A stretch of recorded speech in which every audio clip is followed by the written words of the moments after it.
Et avec nous, Maurice Doyon. Il est professeur d'économie agroalimentaire à l'Université Laval. Monsieur Doyon, bonsoir. Bonsoir. Donc, pour comprendre vraiment le dossier, là, j'aimerais savoir qu'est-ce qui se fait à l'usine de Granby comme transformation du lait, là, pour savoir de quel conflit de travail il s'agit exactement. Dans ma compréhension, c'est que l'usine fait du fromage là, à cet endroit particulier. Mhm. Mais on parle de 10 du lait transformé par la province. Est-ce qu'il y a d'autres usines qui auraient pu absorber une quantité supplémentaire de lait pour éviter le gaspillage qu'on connaît en ce moment? Ben, c'est toujours un petit peu compliqué. Comme vous le savez, le lait est quand même le lait qui arrive de la ferme, donc le lait cru est très périssable. Et on est dans une période estivale là, où les gens prennent leurs vacances et on est aussi dans une situation où il y a pénurie d'employés. Donc, tout ça, normalement, oui, on devrait éventuellement arriver à rediriger cela vers d'autres usines, mais c'est quand même un gros morceau et puis les circonstances font que, bon, malheureusement, on a dû jeter du lait. Et est-ce que ce sont les producteurs qui doivent essayer de trouver des solutions de rechange ou il y a comme un organisme qui essaie de chapeauter cette situation-là? Ben, en fait, le lait, il y a une agence de vente obligatoire au Québec là, qui est dirigée par la Fédération des producteurs de lait du Québec. Alors que c'est eux qui doivent faire beaucoup d'appels pour Mhm. essayer de rediriger le lait, certainement avec la participation d'AgroPure. Alors là, on tente vraiment d'étirer soit des quarts de travail ou encore de diriger ce lait-là vers un produit que l'on peut transformer et qu'on peut conserver à plus long terme. Bon, mais évidemment, ces solutions de rechange-là, elles n'ont pas suffi, là, parce que le lait n'a pas été complètement redirigé. On a parlé de 2 millions de litres de lait qui ont été jetés. Ce lait-là, qui est jeté par les producteurs, est-ce que ce sont finalement les producteurs qui sont les victimes collatérales de ce conflit de travail-là? Est-ce qu'ils sont payés pour le lait qu'ils jettent comme ça, du lait dont ils doivent se débarrasser finalement? Oui, effectivement. On doit s'en débarrasser parce qu'il y a juste plus d'endroits où le mettre. Là. Les silos dans les usines ben, sont pleins, donc du Mhm. coup, on n'a plus d'endroits, donc on doit le jeter. Et il faut comprendre que les producteurs au Québec, comme je l'ai dit tout à l'heure, il y a une agence de vente obligatoire, donc ils sont payés un prix pool, un prix pondéré. Alors, chaque producteur donc envoie son lait et donc quelqu'un qui le ramassage de lait, là, on note le volume et on prend un échantillon également parce que les producteurs sont payés selon les composantes laitières.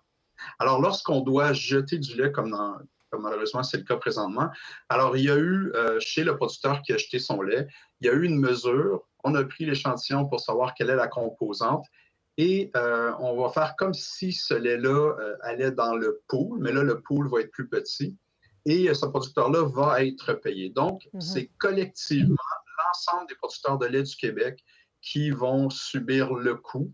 Alors, comme si je distribue ce coût-là sur l'ensemble des producteurs, c'est nettement moins, ça fait moins mal là, à chacun des producteurs que si c'était un seul ou deux ou trois producteurs qui subissaient 100% de la perte, là, bien entendu. Donc, c'est un impact collectif pour les producteurs.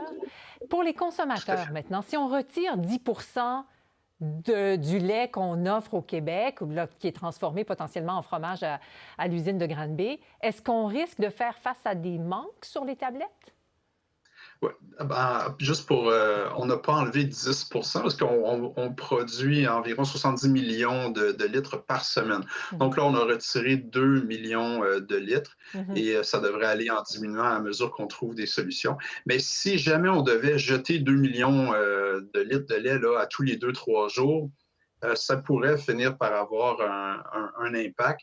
Mais ce serait plutôt étonnant. Là. Au moment où on se parle à court terme, il ne devrait pas y avoir d'impact pour les consommateurs. Il y a une marge de manœuvre à l'intérieur du système et on est à l'intérieur de cette marge de manœuvre-là avec ce 2 millions de litres-là, puis on peut aller un petit peu plus haut encore sans trop de problème. Mais est-ce qu'il y aurait quand même des façons d'éviter que des millions de litres de lait comme ça soient jetés? Est-ce qu'il y aurait une façon de, je ne sais pas, moi, d'avoir de l'entreposage supplémentaire? Est-ce qu'on réfléchit à ces options-là? C'est une bonne question. Je ne sais pas si, en fait, c'est toujours la question de qui va subir le coût d'une installation qui va servir peut-être une fois ou 2 ans ou Mhm. peut-être jamais, qui sait. Et en même temps, vous comprenez qu'à mesure qu'on devient de plus en plus concentré, et c'est normal, là, pour baisser les coûts, les entreprises tendent à être de plus en plus grosses. Donc, on a de moins en moins de joueurs dans des usines de plus en plus importantes. Et ça nous met à risque. Il y a un bris dans une usine, il y a une grève, il y a un feu.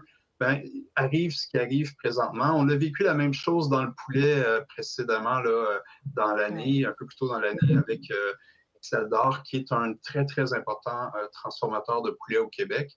Alors, notre risque va augmenter avec le temps à mesure que notre industrie se concentre. Alors, est-ce qu'il faudrait envisager des solutions comme ça? Mais la question demeure, qui va assurer le coût de cette capacité supplémentaire-là? Et est-ce que le coût, vous comprenez, si on dépense 200 millions pour économiser 5 millions aux 2 ans, je ne connais pas les coûts, mais il faudrait faire le calcul. Et j'imagine que l'industrie le fait, ce calcul-là. Maurice Doyon, vous êtes professeur d'économie agroalimentaire à l'Université Laval. Je vous remercie. Ça me fait plaisir. Au revoir. Au revoir. Pour voir nos émissions en entier, rendez-vous sur la chaîne ICI RDI.